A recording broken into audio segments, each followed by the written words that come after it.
She bought the wine on the way home, same label, same vintage. The one they had opened 11 years ago at a restaurant that no longer existed.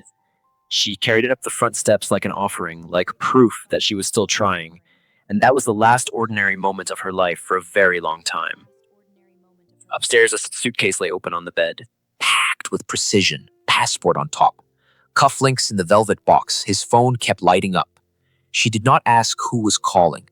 She was a woman who built systems that predicted outcomes from incomplete data she already knew. What she did not know, not yet, was that the man folding shirts across the room had spent 6 months selling something that was not his to sell. Her name, her work, her signature, forged at 2 a.m. while she slept. The doorbell rang. Everything changed. Laura Clark bought the wine on impulse. That was the first mistake. Not the wine itself. The vintage. The same Sonoma Pinot Noir she and Brian had opened 11 years ago at a corner table in a Chicago restaurant that no longer existed. She had walked past the display at Whole Foods, seen the label, and thought, he would like this tonight. That thought alone should have told her something. She had stopped noticing what Brian liked. Stopped tracking it. The way you stop checking the weather in a city you no longer plan to visit. But tonight felt different. He had texted at noon saying the Portland acquisition call had been pushed. He would be home by 7. She had left the office early, stopped at the store, bought salmon and the wine, and a bunch of tulips, because she could not remember the last time there had been flowers in the kitchen that were not left over from a corporate event. She was trying. That mattered. She was trying. The house was quiet when she pushed through the front door. That was not unusual, but the quiet had a texture to it she could not name right away. Not empty quiet. Occupied quiet. The kind that meant someone was being careful. She heard his voice from upstairs. Not words, just the sound. Low and warm and laughing. A soft, private kind of laugh she recognized the shape of, without being able to place exactly where she had last heard it directed at her. She stood at the bottom of the stairs, with the grocery bag in one hand, and the wine tucked against her ribs, and she did not move. Just listened. Her brain, which had spent 12 years building revenue optimization systems for hotel chains, began doing what it always did, with incomplete data. Collecting. Sorting. Holding conclusions in reserve. The laugh stopped. She climbed the stairs. Brian Thompson was standing beside the open suitcase when she reached the bedroom doorway. Not a weekend bag. The large one. The Italian leather one they had bought together at an outlet mall in Wisconsin on the drive back from a conference neither of them had wanted to attend. He had carried it the whole trip. She had teased him about it. He had pretended to be annoyed. He did not look annoyed now. His cufflinks were in the velvet box on the dresser. His passport rested on top of a stack of folded shirts, with the kind of precision she associated with someone who had rehearsed the packing. His phone lay screen up beside the lamp, and even from the doorway she could see it light up. And light up again. Short messages. Fast. He picked up the phone before she could read anything, slipped it into his jacket pocket. His expression when he finally looked at her was not guilt. That was the thing. That was the detail her brain filed immediately and could not unfiled. It was closer to inconvenience. The face of a man interrupted mid-task. I was going to tell you, after the board meeting. His voice was measured. Practiced, maybe. But Nicole thinks dragging this out is cruel. The grocery bag was still in her hand, wine pressing against her wrist. Laura set it down on the chair by the window, the chair that had been there since before they were married, the one she had reupholstered herself, because Brian said it was too much to spend on something that old, and she looked at her husband. Nicole. Not a question. A data point. Brian exhaled. The exhale of someone translating a complex thing into simpler terms for an audience he had already decided could not handle complexity. Nicole Torres. You've met her. The Meridian Partners dinner, 2 years ago. Laura remembered a woman in a dark red dress who laughed at exactly the right moments and asked follow-up questions that made every man in the room feel she had been waiting specifically to hear their answer. She also remembered a ring on that woman's left hand, an oval emerald in a yellow-gold setting that had caught the light when she reached across the table for the bread. She's married. Separated. Brian folded a shirt. Precise corners. Like he was filing it. Emotionally for years, even if the paperwork hasn't caught up. Her husband is the kind of man who collects companies instead of building relationships. She understands what it means to pour everything into someone's vision and be invisible for it. The absurdity of that sentence arrived in Laura's chest like cold water. She had written the first version of the Clark forecasting system at her grandmother's kitchen table in a rented house in Newport, Rhode Island, the summer after her MBA. 14 months of nights and weekends and rewritten code and scrapped models and starting again. Brian had been the one who believed in it before anyone else did. That part was true. He had made calls, set up meetings, walked into rooms, and talked about it with the kind of conviction she had not yet learned to perform for strangers. She had been grateful for that. She had told him so, repeatedly. What she had not fully tracked, and here was the data she had been filing in the wrong column for years, was the point at which gratitude became permission. The point at which she's the one who built it, but I'm the one who can sell it became simply I built this. She had been in those rooms. Sometimes, when Brian remembered to mention, she would be there. She had watched him explain her own regression models to investors using metaphors she had written in the pitch deck he called our pitch deck. She had smiled and not corrected him, because correcting him in public felt disloyal, and she was not a disloyal person. She was just, apparently, an invisible one. And what do you want? She asked. A life that doesn't feel like a quarterly review. He zipped the suitcase, with the finality of a decision already made. Nicole sees me. Not the company. Not the growth projections. Me. The doorbell rang. Their housekeeper had the expression of someone who had opened the door to something she was not equipped to categorize. She appeared in the bedroom doorway, with her hands clasped in front of her, and said, "Mrs. Clark, there is a man downstairs. He says his name is Kenneth Lee." Brian went still. Not the stillness of surprise. The stillness of someone who has war-gamed a scenario and just discovered the opponent made a move they didn't account for. "Show him up," Laura said. She had time, in the 30 seconds it took, to think about what she knew about Kenneth Lee, which was considerable, because Laura Clark read financial publications the way other people read novels, and Kenneth Lee had been in those publications consistently for the better part of a decade. 44 years old, dark hair with silver at the temples, that had appeared early and stayed. Built Lee Group, from a mid-sized logistics acquisition into a holding company with interests in medical supply chains, regional hotel networks, and 3 tech platforms, whose names most people knew, without knowing who owned them. Known for 2 things professionally: his ability to find the structural weakness in a company before its own board did, and his refusal to publicize the deals that fell through. He walked into the bedroom without knocking. His coat was damp from the November rain. He looked at Brian's suitcase. He looked at Brian. Then he looked at Laura, with an expression that contained something she was not expecting. Respect. Clean and direct, no performance in it. "Mrs. Clark." His voice was even. "I'm sorry we're meeting this way." Brian recovered faster than she would have given him credit for. "This is a private matter." It stopped being private when Nicole charged 4 nights at a hotel in Nashville to one of my subsidiary accounts. Kenneth reached into the inside pocket of his coat and produced a slim manila envelope. He placed it on the dresser, without drama, the way you set down a tool you've been carrying for a while. "There are copies for you. My attorney advised me to document everything before assets could be moved. When I saw your husband's name in the acquisition materials, I believed you deserved the same warning." Brian stepped forward. "You don't walk into my house and—" "Your house." Laura's own voice surprised her. Quiet. Steady. Not raised. Brian turned. The house had been her grandmother's. Left to Laura specifically, because her grandmother had understood things about bloodlines and legacies that she had never put into words but had encoded in estate documents instead. When Brian's first hotel, the one in Cincinnati, the one he talked about as his founding myth, had nearly collapsed under a renovation that went 40% over budget, Laura had mortgaged this house to cover the gap. She had paid the loan back over 4 years using royalty income from the first commercial licensing of the Clark system, which Brian had negotiated on behalf of Apex Hospitality and listed as company revenue. He had never asked whose name was on the patent. She had never pointed it out. She was now understanding the central accounting error of their marriage. Kenneth did not fill the silence. He waited in it. That told her something. Laura picked up the manila envelope and opened it. The first photograph was taken at what looked like a private aviation terminal. Brian and Nicole, close. His hand on the small of her back.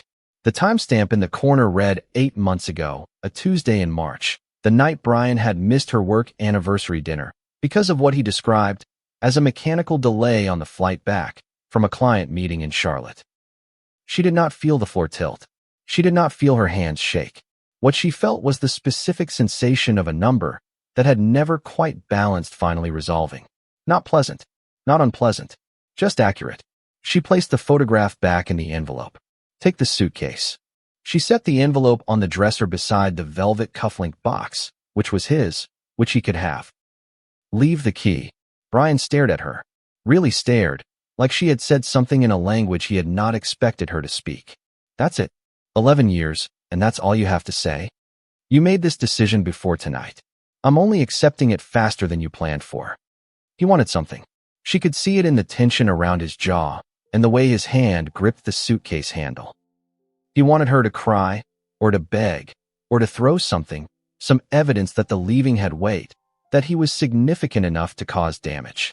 He wanted a scene he could describe to Nicole later. Proof that two women were competing over him. Laura gave him nothing. Not because she felt nothing, but because she had spent 11 years giving Brian Thompson whatever expression he needed to feel like the most important person in the room, and she was freshly, surprisingly, completely finished with that particular labor. He picked up the suitcase. When he passed Kenneth at the door, he stopped. She'll get bored. He did not look at Laura when he said it. Looked at Kenneth instead, the way men sometimes addressed other men about things that were not about the other man at all. Nicole loves her freedom more than she loves any person. You should know that by now. Kenneth looked at Laura rather than at Brian. That's no longer the question I'm interested in. Brian left. The house exhaled. That was the only way to describe it. Some pressurized thing easing. Rain against the windows. The housekeeper's footsteps going carefully down the stairs, giving them space, without being asked. Laura stood in the room she had slept in for 11 years, and looked at the rectangular absence on the carpet, where the suitcase had rested. She was trying to locate the grief. She knew it was there. It was there the way a fracture is there, before the bone separates, present in the structure, not yet visible on the surface. Kenneth Lee was still in the room. He had not moved toward the door, but he had also not moved closer. He was giving her the option of pretending he was not there, which was, she thought, a very precise kind of courtesy. There's more, he said. She looked at him. Nicole accessed files from my home office network. Several of them concerned Apex Hospitality. He paused, not for effect, because he was choosing precision over speed. Specifically, a proposed acquisition. Brian has been in preliminary negotiations to sell Apex Hospitality to Lee Group for approximately 6 months. In those materials, he represented that Apex holds full ownership of the Clark forecasting system. My technical team flagged the representation as potentially inaccurate. The cold in Laura's chest sharpened into something that was not cold at all, something that was very, very alert. She had written the first working version of what became the Clark system during 14 months of near-total isolation. She had filed the patent under her pre-marriage name, Laura Clark, because her grandmother had told her once, very practically, that a woman should always keep at least one thing in her own name. Not out of distrust, out of arithmetic. Laura had understood. Brian had known about the patent. Of course he had known. He had been there the day the approval came through. They had gone out for dinner. He had ordered champagne and toasted her, and she had believed the toast was genuine, and it probably had been. Then, 2 years ago, Brian had asked her to hold off on formalizing the licensing structure. Taxes, he said. Acquisition conversations in early stages, he said. Simpler if the paperwork was clean before they layered in licensing agreements. She had agreed because she trusted him and because she was busy rebuilding the system's predictive layer for the resort market, and she did not want to spend energy on legal arrangements she assumed would work themselves out.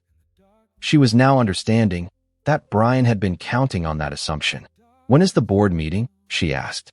Tomorrow, 10 o'clock. She stood very still, assembled the sequence. Brian had not left tonight because Nicole convinced him that honesty was kind. He had left because the acquisition was close enough that he had calculated he could survive a divorce if the sale went through first. 11 years of marriage had been running, without her knowledge, on a parallel track toward this specific exit. Kenneth watched her work through it without interrupting. When she looked up, there was something in his expression she recognized, because she rarely saw it directed at her. He was not feeling sorry for her. He was taking her seriously. "That is also my conclusion," he said. Laura lifted the wine from the grocery bag, set it in the cabinet. She would not open it tonight. Not for grief and not for relief. When she opened that bottle, it would be for something that deserved it. "Mr. Lee," she said, "would you like coffee? We appear to have a transaction to stop." Something changed in his face. Not much. A degree or two of warmth moving, through a controlled expression like light, through a window you hadn't expected to be there. "Yes," he said, "but call me Kenneth." The kitchen was where Laura thought best. Always had been. Her grandmother had understood this. And so the kitchen at this house was the room that had been maintained most carefully. Good counters, real light, a table large enough to spread papers across, without stacking them. Laura made coffee and opened her laptop, and Kenneth sat across from her and opened his, and while the only sounds were the rain, and the keys, and the occasional reference to a document one of them needed the other to look at. His attorney joined them by phone at 9:30.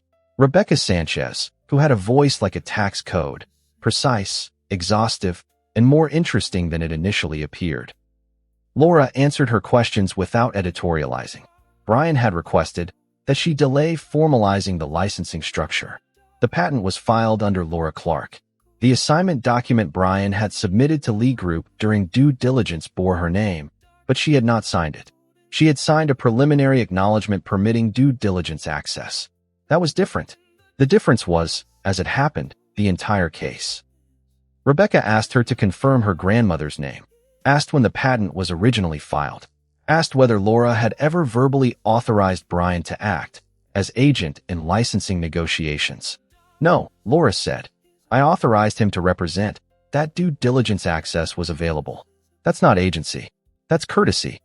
A pause on the line. Then, "Okay, I'll have language drafted by 6 a.m." Kenneth looked up from his screen. There was a technical investigator on his end reviewing the metadata from the assignment document. A digital forensics consultant his office had on retainer for exactly this kind of acquisition dispute, because Kenneth Lee had apparently learned, at some point in his career, that paperwork was where people got comfortable, and comfortable was where they got sloppy. The assignment document had been generated from Brian's executive laptop. 2:13 in the morning. 3 weeks ago. The metadata had been preserved because the same file appeared in the acquisition package delivered to Lee Group. "He did it while I was asleep," Laura said. Not to Kenneth specifically, to the fact of it. Kenneth did not offer a consoling reframe. Yes. She appreciated that more than she could have explained. Around 11, he closed his laptop and stretched his neck in the way of someone who had been looking at screens for too many consecutive hours. She asked if he wanted more coffee, and he said yes, and she poured it, and they sat for a moment, without any document between them. He told her he had grown up in Newark. His father had run a small freight coordination office above a diner on Broad Street. The office had smelled like diesel and paper and the particular anxiety of margins that did not always clear. He had learned to read shipping manifests before he learned to drive. He still did not fully trust any building that had a lobby grand enough to echo. Laura told him about her grandmother's inn. Small place on the coast of Maine, 18 rooms, seasonal. Her grandmother had kept it solvent through 40 years of tourism fluctuation and 2 recessions, through what she described as ruthless common sense. She had taught Laura hotel accounting at the kitchen table using actual receipts, actual ledgers, a red pen, and zero sentimentality. An empty room was food spoiling on the shelf. That was the phrase. Laura had been 12 the first time she heard it. She had never entirely stopped thinking about it. So the Clark system started at an inn, Kenneth said. It started because my grandmother hated waste. Laura wrapped both hands around her coffee cup. She wanted to know when to drop rates to fill rooms on a Tuesday in October, and when to hold them, because the foliage tourists would come regardless. I wanted to build her something that could tell her that, with enough variables to be honest. Brian told my acquisitions team he designed the model after studying European revenue structures. Laura was quiet for a moment. Then, Brian once asked me, genuinely, whether occupancy rate referred to the percentage of rooms with furniture in them. Kenneth laughed. A real laugh. Not the polished one. The one that came without warning and changed the geography of a person's face. Laura felt an answering warmth and recognized it immediately as something to be careful with. This was not the time. This man was not uncomplicated. Their interests overlapped right now, and that was useful, and she was not going to confuse useful with anything else. He seemed to recognize the same thing. We don't have to make every honest moment into something. No, she agreed. We don't. At 2 a.m, Kenneth's technical investigator sent a supplemental report. Kenneth read it first, then turned the tablet toward Laura without explaining it. Nicole Torres had accessed the Clark system technical documentation on 4 separate occasions through the Lee Group acquisition portal. She had accessed it outside normal business hours. The files she had accessed included the system's core architectural specifications, not the surface-level operational summaries that any due diligence party would reasonably review, but the underlying algorithmic structure, the proprietary layer, the part that Brian had not owned and could not have legally shared. She had then transmitted portions of that documentation to an external email address. The email address resolved to a private investment fund registered in Houston, Texas. The fund's managing partner was a man named Derek Torres, Nicole's cousin. Laura read the report twice. Then she set the tablet down. They weren't just selling Apex. Her voice came out flat and careful. They were selling my system architecture to a third party before the acquisition closed. So if the deal fell through for any reason, the architecture was already in external hands. Kenneth's jaw was tight. Derek Torres's fund has been in quiet conversations with 2 hotel technology companies in the past quarter. We flagged it as unrelated. It was not unrelated. Brian knew about the file transfers. The access logs show the files were first opened on Brian's executive portal account. The transfer originated from Nicole's personal device. Whether he directed it or she acted independently, that's a question for investigators. What's clear is that your IP was moved without authorization. Laura was quiet for a long time. Outside, the rain had settled into something steady and patient. The kind of rain that was not trying to make a point, just doing what it did. She thought about what it meant that the man she had been married to for 11 years had looked at the thing she built, the system she had stayed up coding at her grandmother's kitchen table, while he drove 2 hours each way to sales meetings she was not invited to, and had calculated that it was worth more as a stolen asset than as a partnership. She did not feel betrayed in the dramatic sense. She felt something quieter, and in some ways worse. She felt calibrated, like a measurement she had been taking wrong for years had finally returned an accurate reading. "What time do you need to leave for the board meeting?" she asked. Kenneth checked his watch. "I'd like to arrive by 9:30. "Then we have 7 hours. She pulled her laptop back toward her. "Tell me everything the acquisition document says about the Clark Systems ownership structure. I want to find every place Brian's attorneys assumed something that was not in writing." Kenneth opened his laptop. "You're going to rebuild the brief tonight. I'm going to read what they filed. I built the system. I know what's accurate and what isn't. That's not the same as rebuilding anything. That's just correcting the record." He looked at her for a moment across the table. A long moment. "All right," he said, and they went back to work. By 4 a.m, they had identified 3 critical misrepresentations in the acquisition materials. The Clark system was listed as a wholly owned proprietary asset of Apex Hospitality. The licensing agreement was described as a permanent assignment. The patent holder was listed as Apex Hospitality LLC rather than Laura Clark, individual. All 3 were false. All 3 were verifiable.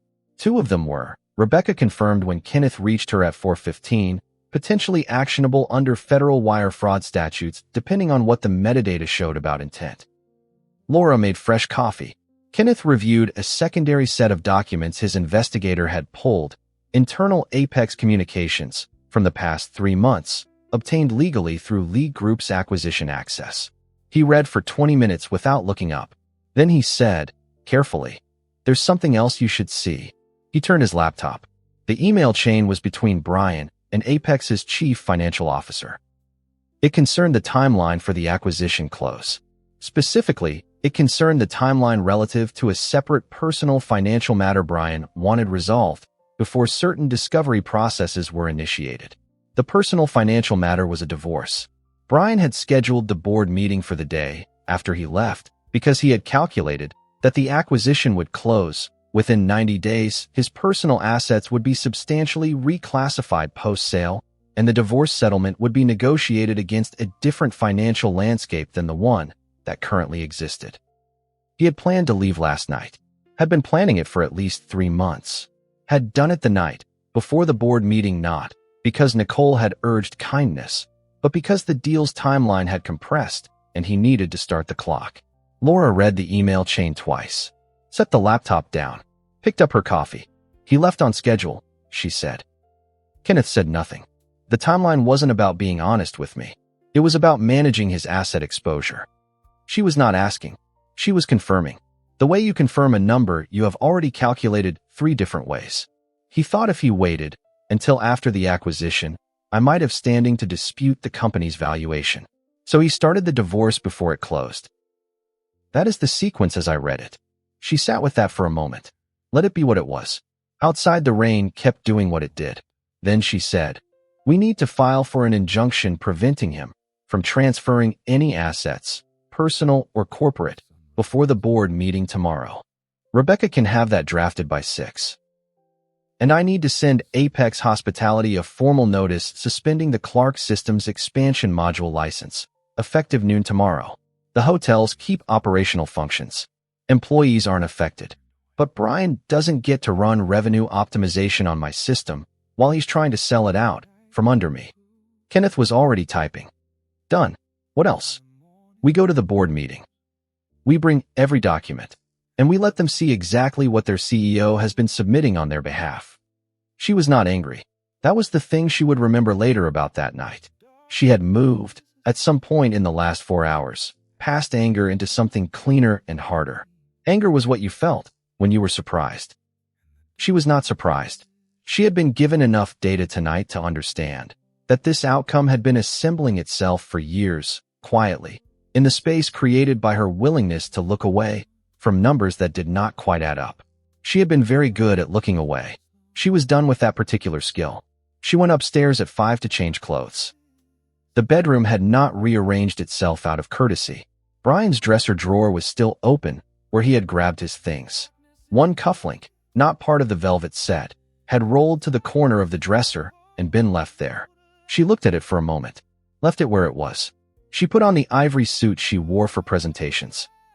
The pearl earrings her mother had given her, the ones she had worn at her MBA graduation, and again at the patent approval meeting, and again at the first licensing negotiation with a regional hotel group that had made Apex Hospitality's revenue curve turn upward for the first time.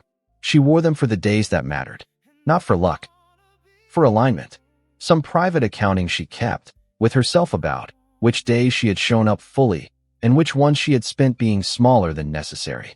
Today she intended to show up fully. Downstairs, Kenneth was on the phone with his attorney. He looked up when she came back into the kitchen, and she watched him register the suit, the earrings, the decision she had made in the hour between his arrival and now about who she was going to be on the other side of this morning. He ended the call. "Rebecca will meet us in the lobby at 9:15, he said. "The technical investigator will have printed copies of the metadata analysis. We'll need someone from Apex's IT department to verify the laptop registration in the room if the board pushes back on the forensic report. They'll push back." Laura poured what remained of the coffee into a travel cup. "Brian has 4 directors who trust him personally. They're going to want to believe this is a misunderstanding. What are you going to say to them?" She picked up her bag, checked that the manila envelope Kenneth had brought was inside it, along with the patent documentation she had pulled from the filing cabinet in the office at 2 a.m., and the preliminary agreement she had signed, the one authorizing due diligence access, not ownership transfer. The one Brian's attorneys had apparently decided to interpret expansively. "I'm going to say what's true," she said, "that the asset they're about to purchase doesn't belong to the seller. And then I'm going to let them read the paperwork." Kenneth looked at her across the kitchen. That had been her grandmother's, and then her mother's, and then hers, the one with the good light, and the table large enough for real work. The rain had finally stopped sometime in the last hour. Morning was starting to press against the windows. For the record, he said, you've handled tonight with more precision than most people handle their best days. She thought about the wine still sitting in the cabinet. Unopened. I haven't handled it, she said. I've just stopped pretending not to see it. Those are different things. She walked to the front door. He followed. Outside, the street was wet and quiet, and the sky was the specific shade of gray that preceded something clearing. There was a board meeting in 4 hours.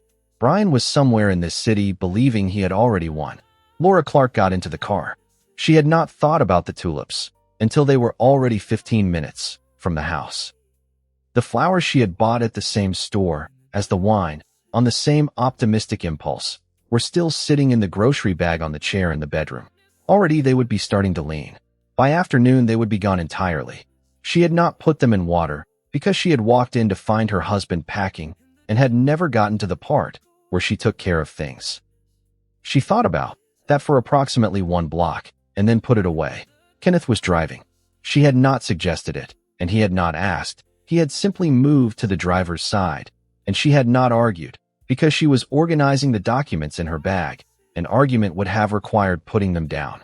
He drove the way she might have predicted, precisely, without unnecessary motion, letting the car do what it was designed to do instead of performing control over it. The board meeting has 8 directors, she said. Brian chairs it. 4 of them came up through the company's expansion phase, which means they understand the operational side well enough.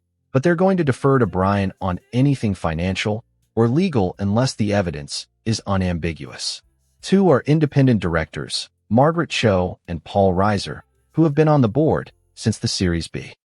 They're the ones who will actually read the documents. The other 2 are recent appointments, and they'll follow whoever argues first. So we need Cho and Reiser to read the patent filing before Brian finishes explaining that it's a misunderstanding. We need Cho and Reiser to read the patent filing before Brian finishes his opening sentence. She located the copy of the licensing agreement draft. The assignment document Brian submitted. Does your forensic report confirm definitively that the metadata shows it was generated from his laptop, not forwarded or modified from another source? The report shows it was created on his laptop, not forwarded, created. Kenneth checked his mirror. The file had not existed in any prior form. It was not a revision of an existing document. It was a new document generated at 2:13 a.m. using a template from Apex's legal database. She filed that. Created, not forwarded. The distinction would matter when Brian argued it was a clerical error made by a paralegal following standard practice. No paralegal worked at 2 in the morning from a CEO's personal device. He'll say I authorized it verbally, she said. Did you? No. I authorized him to tell Lee Group that due diligence access was available. That's it. I said it over dinner in August. There was no follow-up communication. No email, no text. Which means there is no record of authorization because no authorization was given. His attorney will argue verbal authorization is authorization. His attorney is welcome to argue that. My attorney will point out that the patent is filed under my name. The licensing agreement requires a wet signature from the patent holder for any transfer, and the document Brian submitted contains an electronic certificate purporting to be that signature generated from his own machine in the middle of the night. She closed her bag. A verbal authorization does not produce a forged electronic certificate. Those are 2 different things. Kenneth was quiet for a moment. Then, you've been over this. I've been over this in my head approximately 14 times since midnight. And you're not nervous? She considered the question honestly. I'm not sure nervous is the right word. She looked out the window at the city turning on its morning lights, the early traffic, the sky going pale at its edges. I spent 11 years being the person who did not speak in rooms Brian spoke in. Not because I couldn't, because I thought it was more efficient. He was better at the performance of confidence than I was, and confidence is what those rooms responded to, so I let him perform it. She paused. I should have understood sooner that performance and ownership are not the same thing. Most people don't. He said it without judgment, without the particular kind of pity that makes a true statement into an insult. Most people don't build the thing being performed about, she said. I thought the math was mine regardless of who talked about it. The math is yours. I know that now. I'm choosing to act on it now. I knew it before. I just kept it in the column I was pretending didn't exist. The city kept moving past the windows. Chicago in November was a specific kind of beautiful, steel and water, and the particular gray that was neither ugly nor kind, just present, holding everything at the same level of exposure. She had always appreciated that about it. It did not flatter. You saw what was there. Rebecca Sanchez was waiting in the lobby of the Apex Hospitality Building at 9:13, 2 minutes before she had said she would be there. She was 45, with a face that communicated no wasted time, and she had already printed 3 sets of every document they needed, because she had learned early in her career that the printer in the conference room of an opposing party always ran out of toner. With her was the technical investigator, a man named Graham Hoyt, who had a federal background and the posture of someone who had spent years making juries believe that data had feelings. He carried a locked case. Inside it, as he confirmed, when Kenneth asked, were the original drives, not copies. Rebecca had moved to preserve the originals the night before, using a process that established clear chain of custody from the moment the metadata was identified. Laura took in all of this in the lobby, while the receptionist looked at her with the kind of sympathy that meant word had already traveled. Brian had moved fast. By the time most people on this floor arrived for work this morning, they knew his marriage was over, and they knew, or thought they knew, the shape of what that meant. What they did not know was what she had been doing instead of sleeping. Your access card was deactivated, the receptionist said quietly, like a warning. I expected that. Laura signed the visitor log. I'm here as the patent holder of the technology currently listed as this company's primary asset. I don't need a card. The elevator opened. They rode to the 34th floor in a silence that felt like the silence before a decision is executed. Not tense. Ready. The executive floor was glass and clean lines, and the particular interior design of a company that wanted to look like it had already arrived. Laura had consulted on this renovation 3 years ago. She had recommended the configuration of the data center on the south side of the floor, the one that housed the servers running the Clark system. Brian had presented the renovation plan at a hotel industry conference as his vision for the company's infrastructure. She had been in the audience. She had smiled. She was done with that particular smile. Brian was at the head of the table when they entered the boardroom. Nicole Torres sat to his right, which was a choice that communicated several things simultaneously, none of them strategically sound. She wore a dark blazer and the look of a woman who had decided that being present was a form of winning. The emerald ring that had been on her finger at the Meridian Partners dinner 2 years ago was gone. In its place was a different ring, smaller, which Laura filed as a detail without immediate significance. The 4 legacy directors looked up with the careful blankness of people who had been briefed. The 2 independent directors, Cho and Reiser, looked up with the faces of people who had not. That was good. Brian stood. This is a board meeting. Access is restricted to directors, legal counsel, and parties with material interest in the transaction under discussion. Rebecca set a document set in front of each director without being invited. Laura Clark has material interest as the holder of the patent currently listed as this company's primary proprietary asset.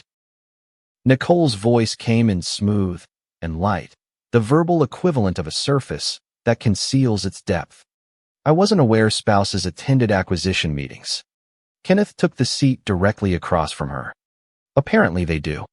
The color shifted in Nicole's face by a degree that someone not paying attention would have missed. Laura was paying attention. Brian sat down. Controlled himself. Reset. He was good at that, the surface recovery, the pivot back to offense. She had watched him do it in rooms where the news was bad and the investors were skeptical, and he had found his footing and changed the temperature of the conversation through sheer commitment to a particular version of events. It had been remarkable, once. Laura has no operational standing here, he said. Her role in the company has always been advisory. That's interesting, Margaret Cho said, reading from the document set Rebecca had placed in front of her. Because the acquisition agreement describes the Clark forecasting system as Apex Hospitality's primary proprietary asset and principal driver of its valuation premium. If the system's creator has no operational standing, what exactly is being sold? The table went quiet. Paul Reiser had turned to the patent filing page. He read it without expression for 30 seconds. Then he looked up at Brian. The patent is filed under Laura Clark, individual, not Apex Hospitality, LLC. When was this assigned to the company? Brian's jaw was controlled. His voice was controlled.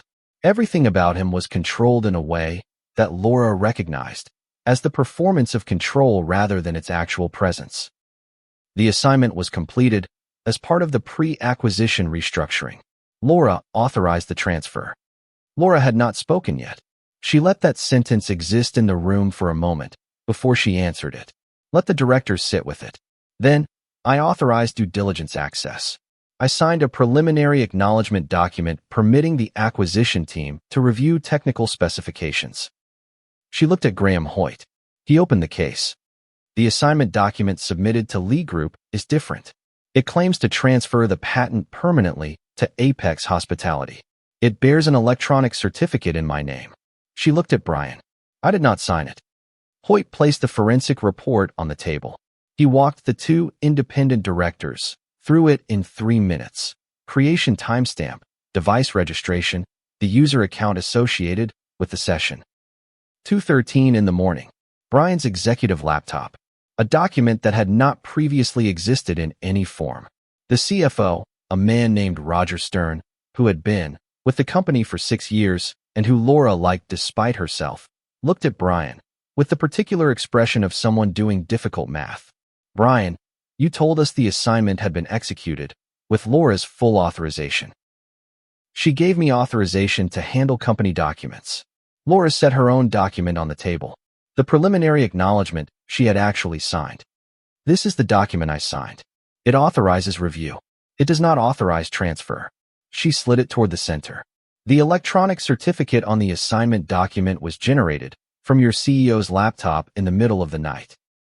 It was not generated by me. Nicole leaned back in her chair with the performance of someone who finds the proceedings beneath them. This sounds like marital bitterness dressed in legal language. Brian built this company. Whatever software was written along the way shouldn't cloud what he's achieved. Laura looked at her directly, steadily, without hostility and without heat. You downloaded technical documentation for that software from the acquisition portal.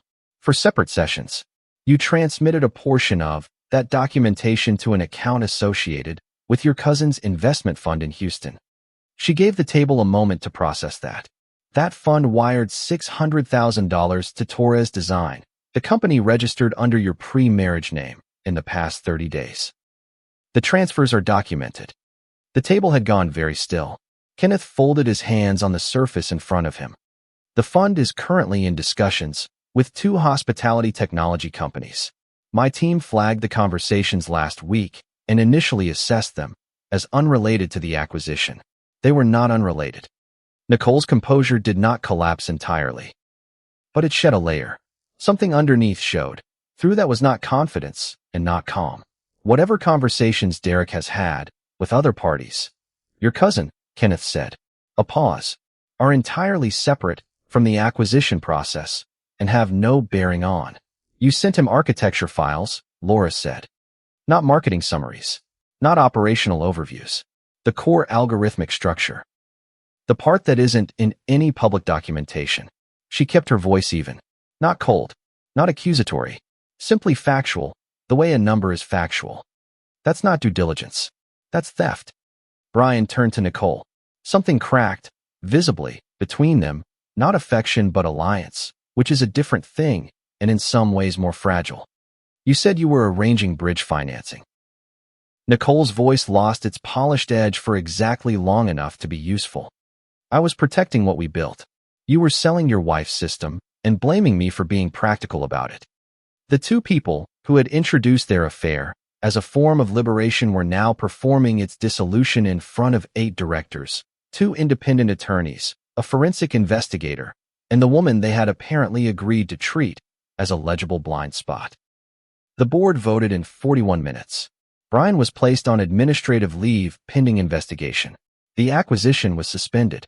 A forensic accounting firm was retained, with Laura receiving observer status given the Clark system's centrality to the company's value calculation. The two legacy directors, who had been briefed beforehand, voted against the measures, and then said nothing further, because there was nothing useful left to say. When the meeting ended, Brian caught Laura near the windows, while the others filed out. He kept his voice low. "You embarrassed me in front of my own board. You forged my signature in front of your own board." She said it the same way she might note that a column did not add up. Those are different things with different consequences. He stopped, recalibrated. "Nicole and I are going to rebuild. Somewhere bigger. You think Kenneth Lee is helping you out of altruism? He wants revenge. Once he has it, you'll be another closed deal." She looked across the emptying room. Kenneth was speaking with Rebecca, but his attention had shifted the moment Brian stepped close to Laura. She felt it before she saw it, and he had not moved toward her. He was waiting, watching to see what she needed and accepting the answer if the answer was nothing. That, she thought, was a data point worth keeping. "Yesterday," she said, "you forgot I existed while you were still legally married to me." She picked up her bag. "I've already survived that. Whatever comes next is a different kind of problem." She walked away before he could find an answer. Outside the building, November had clarified itself into something cold and bright. The rain from the night before was gone. The sidewalks were still damp, but the sky was working on something better. Kenneth held the door of the car, but she stopped on the sidewalk. She needed a moment. Not a breakdown, just the thing where you stand in actual air and let your nervous system register that the thing you prepared for happened, and you move through it. "Thank you," she said, "for last night, for the evidence." She stopped. She was not sure how to finish that sentence in a way that was accurate, without being more than she had decided to offer yet. For treating it like it was mine to handle. Kenneth looked at her in the morning light. "Professionally, I'd like to discuss the Clark system's licensing structure once the forensic process clears. On terms you negotiate with independent counsel. Nothing that involves me representing your interests and mine simultaneously. And personally," a pause, the exact length of a pause that was not manufactured. "Personally, I think we're both intelligent enough not to confuse shared crisis with anything that replaces judgment." She had not expected that. She had been ready for something practiced, something that signaled interest while maintaining distance in a way that demonstrated emotional sophistication. This was different. This was the actual thought, said plainly, with no performance around it. It loosened something in her chest that she had not known was tight. "Good," she said. He opened the door wider. "I thought you might want breakfast. You've stopped a fraudulent acquisition before 10:30 in the morning. That seems worth eggs." Laura looked at him across the roof of the car. 11 years of a marriage ending. An acquisition unwound. A patent she had always owned, that she was now going to have to fight to keep from being treated as if she had given it away. And ahead of that, all of it, the forensic accounting and the legal filings and the board politics and the private grief she had not yet let herself fully feel ahead of all of. That was a morning she had not slept through, and a man who had sat across a kitchen table from her all night, without once suggesting she ought to feel differently about any of it than she felt. She got in the car. The forensic audit began on a Monday with 6 accountants, a locked conference room on the 22nd floor of a building 3 blocks from Apex Hospitality, and 11 bankers' boxes of invoices Brian Thompson had assumed no one would ever have reason to compare against each other. Laura had requested the separate location deliberately. Neutral ground. Not her office, not Kenneth's, not anything with either name attached to the lease. The room had a long table, 2 white boards, and windows that faced west, so the afternoon light came in flat and useful rather than glaring. She had worked in worse conditions.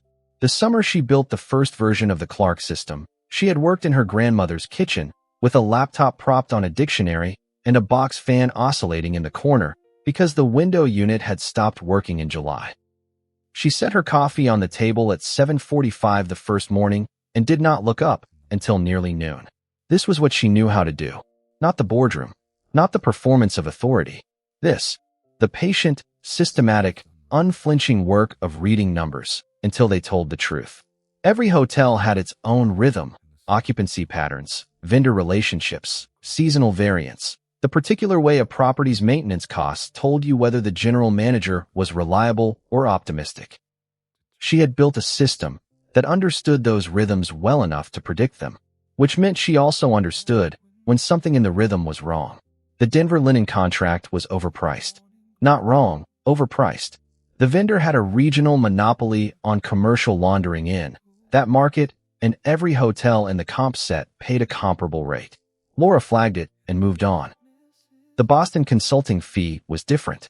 $48,000, paid quarterly, to a company called Halton Advisory Group. The invoices described general strategic consulting services for the Boston property's market positioning. No deliverables listed. No contact name. Laura pulled the corporate registration. Halton Advisory Group was registered in Delaware. The registered agent was a law firm. The beneficial owner field listed a name she had to read twice.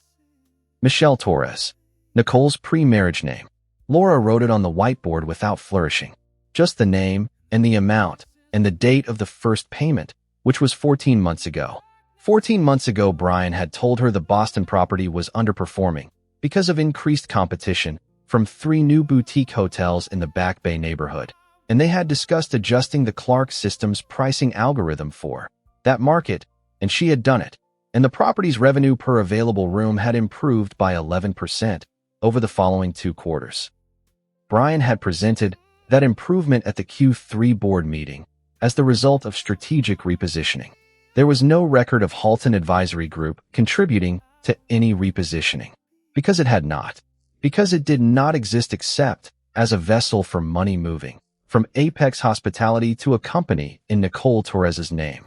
Laura found the next one by 11 o'clock, and the one after that by 2. By Friday of the first week, the suspicious payments totaled $4 million across 7 properties, spread over 3 years, distributed among 5 entities that shared nothing on the surface except, when you pulled the threads, Nicole Torres somewhere in their ownership structure. It was, Laura thought, genuinely competent concealment. Not brilliant. Competent. The kind of thing that would have been invisible under a standard audit, because standard audits compared invoices to approvals, not approvals to outcomes. Laura compared everything to outcomes. That was the system. That was the entire premise of what she had built. A number without context was just a number. A number with context was a story, and stories, given enough time, always arrived somewhere. These ones had arrived at Nicole Torres's bank accounts. Kenneth worked from a smaller conference room across the hall. His door was usually open. Not as an invitation, he was on calls most of the morning, reviewing parallel documentation from the Lee Group acquisition team, which had its own set of records to untangle given that 2 of his subsidiaries had been used to route Nicole's travel expenses. His investigators moved between both rooms without treating the distinction as territorial, which Laura appreciated. Clean information flow mattered more than organizational pride. He never entered her room without knocking. Never asked to review a document her counsel had not cleared for sharing. Never offered his interpretation of something before she had finished forming her own. These were small things, but they accumulated in the way small, accurate things accumulate, into a picture of someone who understood the difference between helping and taking over. Brian had had a habit of finishing her sentences in meetings. Not to be rude. He genuinely believed he was helping. She had spent years calibrating her speaking pace to account for the interruption, starting sentences with enough front-loading that the shape of the point was clear before Brian arrived at the ending. She had not known she was doing it until she stopped. On the 8th evening, she found Kenneth alone in his conference room at 8 o'clock, with airport records spread across the table and an untouched dinner cooling beside his laptop. She had not planned to stop. She had been on her way back from the copy room. "You missed something," she said from the doorway. He looked up. There was a particular quality to the look, not startled, not defensive, just present, turning his full attention the way you turn to address something real. "In the records?" "Dinner." Laura set 2 paper cups of soup on the table. She had gotten them from the deli on the first floor. "Naomi mentioned you hadn't eaten." "I also hadn't eaten.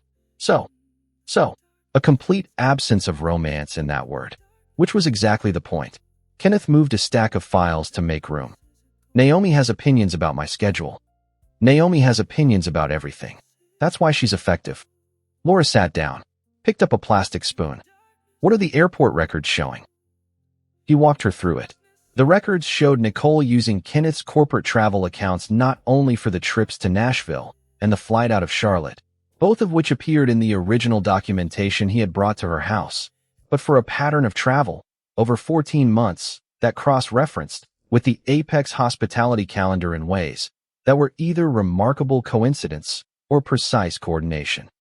Every time Brian had a property visit, a conference, or a board meeting in a city with an Apex property, Nicole's travel record showed her in that city within 48 hours. She was managing the relationship, Laura said, not judgment, observation. She wasn't just meeting him. She was moving with him, staying close to the operational picture. Close enough to know when property managers were on site and when they weren't. Kenneth looked at the records.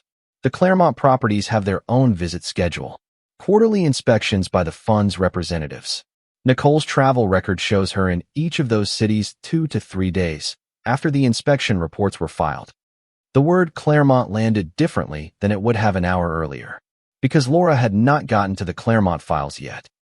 She had known they were coming. The audit scope included all properties under Apex management, including the 5 Claremont Children's Fund facilities, but she had been working chronologically through the vendor payment records, and she had not reached the restricted fund documentation. Show me. Kenneth slid the relevant folder across the table. Laura opened it. The Claremont Children's Fund managed 5 residential facilities in the Midwest and Mid-Atlantic regions: Chicago, Indianapolis, Columbus, Baltimore, and Pittsburgh. The facilities provided transitional housing for families whose children were receiving extended inpatient or outpatient treatment at affiliated medical centers. The model was straightforward. Families who otherwise could not afford to stay near treatment centers were housed at the Claremont properties at no cost, while donors funded operating expenses and a restricted renovation account designated for accessibility upgrades and facility improvements. Apex Hospitality had managed the properties for 4 years under a contract that included a performance-based revenue share with a defined percentage flowing into the Claremont Renovation Fund. The contract had been Brian's idea. He had presented it at 2 industry conferences as a model for corporate social responsibility integration. Laura had attended one of those presentations. She had watched him describe the partnership with the fluency of someone who genuinely believed what he was saying, which she had taken as evidence that he did. The renovation fund balance, according to the Claremont contract documents, should have been approximately $2.3 million. The actual balance, according to the financial records in the folder, was $340,000. Nearly $2 million was missing. Laura set the folder down, picked it up again, went through the payment records line by line, which took her 35 minutes because she refused to accept a number that large without verifying it 3 different ways. The withdrawals had been approved by Brian. Every one, supported by invoices from Torres Design, another Nicole-adjacent entity. This one registered in Illinois under Michelle Torres, the same name she had found on Halton Advisory.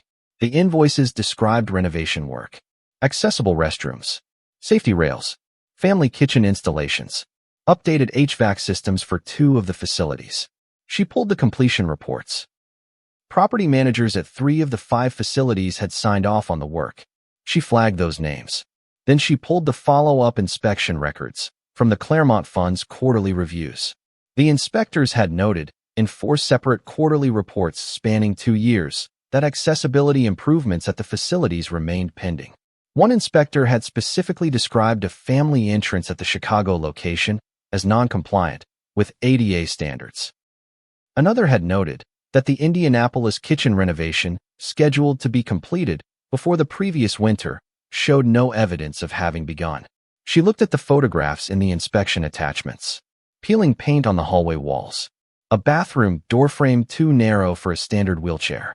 A broken elevator call button with a handwritten out-of-order sign taped beside it. She set the folder down for the 2nd time. This time she left it. There was a specific quality of stillness that arrived in her before she spoke. Not the cold alertness from the boardroom. Something quieter. Something that had weight. He took money from sick children, she said. Kenneth did not minimize it. Did not offer context or proportion or the kind of careful equivocation that would have made her want to throw something. He let the sentence be what it was. The signatures are his, he said, after a moment. We still need to establish that he knew the work was fictitious. He knew. She pulled the folder back toward her and flipped to a page she had passed earlier without registering its significance. A digital annotation attached to one of the invoices. A project code, BR Reserve. She had seen that prefix before, not in the Claremont files. In the 2023 Q3 budget review she had attended, because Brian had specifically asked her to review the capital allocation section. She had flagged a line item with that code. Brian had told her it was an emergency maintenance reserve for the properties. She had accepted that. Moved on. She pointed to the annotation. This project code. Brian used this prefix for personal contingency accounts. I challenged one during our budget review 2 years ago. He said it was property maintenance. She looked at Kenneth across the table. He was in that meeting. He answered my question about this exact code without hesitating. Kenneth was quiet. Then, Naomi needs to see this tonight. She does, Laura agreed. But Brian cannot know we found it. If he finds out we found the Claremont records, before we've secured every server and interviewed every property manager, he's going to start blaming Nicole and destroying anything she can't take the fall for. He's going to construct a story where she was the architect and he was trusting the wrong person. Which is also what she's going to say about him. Exactly. So we preserve everything first. Then we let the story tell itself. She closed the folder. I need a secure backup environment. Independent of Apex and independent of Lee Group. I don't want either side accused of altering files at any point in any subsequent proceeding. Kenneth did not offer to handle it. He asked, what do you need? A retired federal examiner. Someone with a clear chain of independence from both companies. Naomi can retain her directly, so the attorney-client privilege belongs to me. I know someone. Sandra Reyes. She ran digital forensics for the U.S. Attorney's Office in Chicago for 12 years. She set up her own firm 3 years ago. He was already noting it. I'll send Naomi her contact. Laura looked at him across the table. You're making sure I control the evidence. It's your case. 3 words. No performance. No demand for gratitude. She picked up the paper cup, which was no longer hot. Tell me about Scottsdale. Kenneth looked up from his notes. You said Nicole was using travel accounts across 14 months. Did any of those records show a pattern of extended stays? Somewhere she went back to? He found the page. Scottsdale, Arizona. 6 visits in 14 months. Average stay 4 nights. Always the same property, a resort in North Scottsdale, with a residential villa component. He pulled the associated expense records. 3 of the 6 visits had been charged to his corporate account. The other 3 appeared nowhere in his corporate records. They appeared when his investigator pulled a wider net in the Torres design payment history. The company had made wire transfers to the resort's property management company on 3 separate dates corresponding to those visits. The transfers described the payments as vendor site assessments. The resort had no vendor relationship with Torres Design. She was using the renovation fund money to pay for her own stays, Laura said, at a resort that has not, to my knowledge, been identified as a Claremont facility requiring assessment. The black humor of it almost moved her to something. That was not quite a laugh. Almost. Did your divorce attorney get the documentation from the resort? The closing statements from the villa rental are in the materials we obtained last week. Naomi has them. Can we share them with prosecutors when the time comes? Yes. Laura looked at the folder in front of her. The photographs of the facilities, the narrow doorframe, the handwritten out-of-order sign, the peeling hallway. She had not been to any of these buildings. She had not known they existed 6 days ago. She did not know the names of any of the families who had lived in those halls, while Nicole Torres charged resort villa fees to money designated for their children's safety railings. We build the case properly, she said. Every record, every interview. Sandra Reyes secures the servers before anyone knows we found the Claremont files. Then we take everything to the fund's trustees and let them decide what to do with it. She paused. The children are not scenery. I won't use them as leverage, and I won't let Brian use them as an alibi. Kenneth looked at her for a moment. That was slightly longer than the moments before it. All right. I mean it. This is done right or not at all. I heard you. A pause. I agree with you. She picked up her coffee. Cold. She drank it anyway. 3 days later, Brian arrived at her house. With flowers. Grocery store flowers. The kind with the plastic wrap still on them. He had also, she noted from the upstairs window, before she went down to answer the door, positioned someone with a camera in the hedge across the street. A long lens. The kind that suggested a plan had preceded the impulse. He was standing on the front step, with the patient expression of a man who had prepared for sincerity. I came to apologize, he said, when she opened the door. She had seen the camera before she came downstairs. She saw it again now, over his shoulder, the slight movement in the hedge, the lens catching the afternoon light for half a second. The whole thing was constructed as a photograph. Man with flowers. Closed door. Estranged wife. He wanted the image of the attempt, not the conversation. You came to create a photograph of yourself apologizing. She took the bouquet from him, set it on the porch railing. Not thrown, just placed. Goodbye, Brian. She closed the door.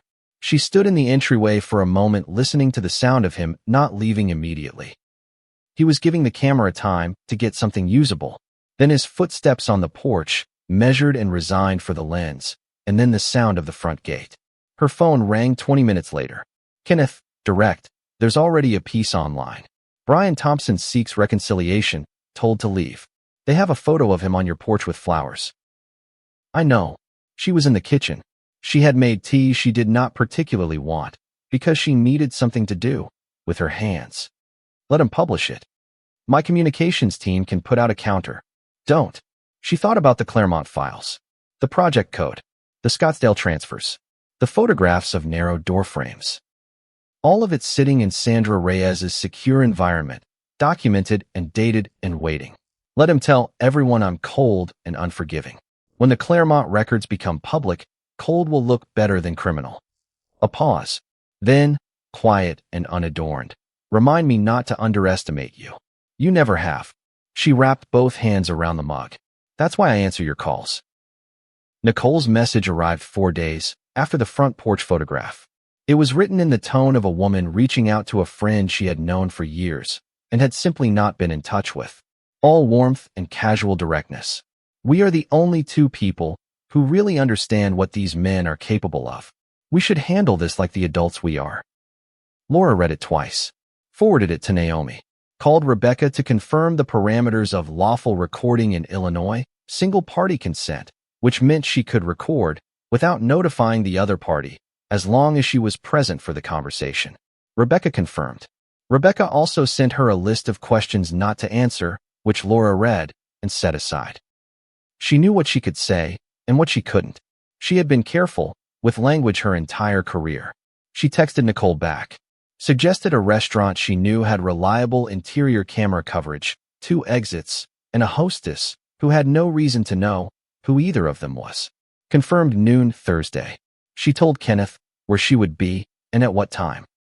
He arranged to be in a private office in the same building. He was not there for protection. He was there because Nicole had attached a request to the lunch invitation. She wanted Kenneth to bring a financial release form related to a joint account frozen in the divorce proceedings. Naomi had advised letting that detail stand, as is, because it meant Nicole wanted something, and people who wanted something came to the table and stayed there long enough to say more than they intended. Nicole Torres walked into the restaurant 20 minutes late wearing cream cashmere and carrying the composure of a woman who had decided that composure was the same as power. The emerald ring was gone. She had replaced it with nothing, which was its own statement. Her hair was perfect. Her posture was perfect.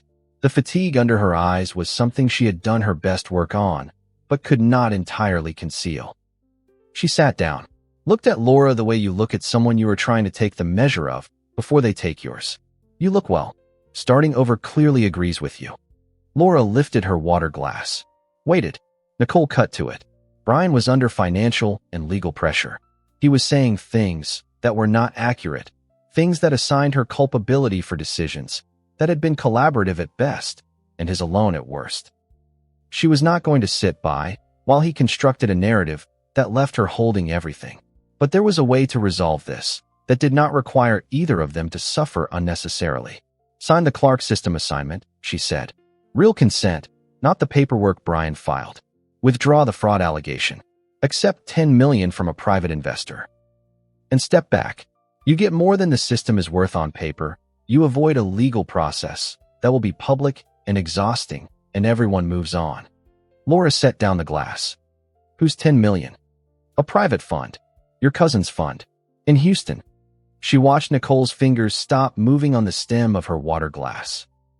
The fund that received the architecture files. The one whose accounts transferred $600,000 to Torres Design 18 days ago. You cannot prove I transmitted anything. You just proved you know what would need to be proved. Laura kept her voice the way you keep a scalpel, precise, no excess pressure. You downloaded 4 sessions of technical documentation from the Lee Group acquisition portal. You transmitted it to an external account.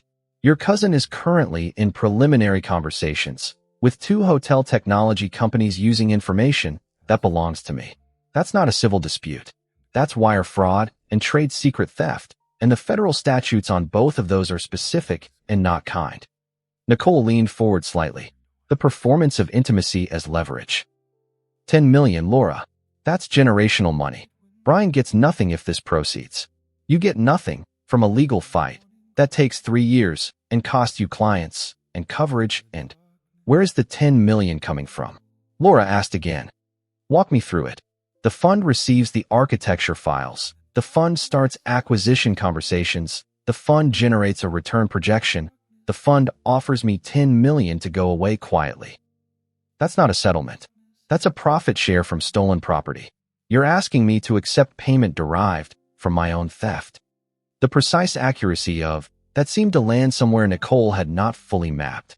Because the answer to it, the real answer, was that yes, that was exactly what she was proposing, and there was no frame that made it look like anything else. Brian said you'd sign anything if he seemed disappointed enough, Nicole said. The words had a specific quality. They were meant to humiliate. They contained, underneath the surface, a kind of contempt, not for what Laura had done, but for what Nicole had assumed she was. The woman who signed where she was told. The woman who could be managed with the right performance of emotion. It reached something. Laura let it reach it. Felt it. Recognized it as accurate in the past tense and completely wrong in the present one. He was right for a long time, she said. That's why he's wrong now. The office door opened behind Nicole. Kenneth came in. Naomi followed. Nicole turned, and in that half second of turning her face, did something it had not done for the entire lunch. It showed something true. You recorded me. Not a question. A calculation, too late. The restaurant did. Naomi set a folder on the table between them. Their security system captured the conversation in its entirety, including your offer to compensate for the withdrawal of a fraud allegation.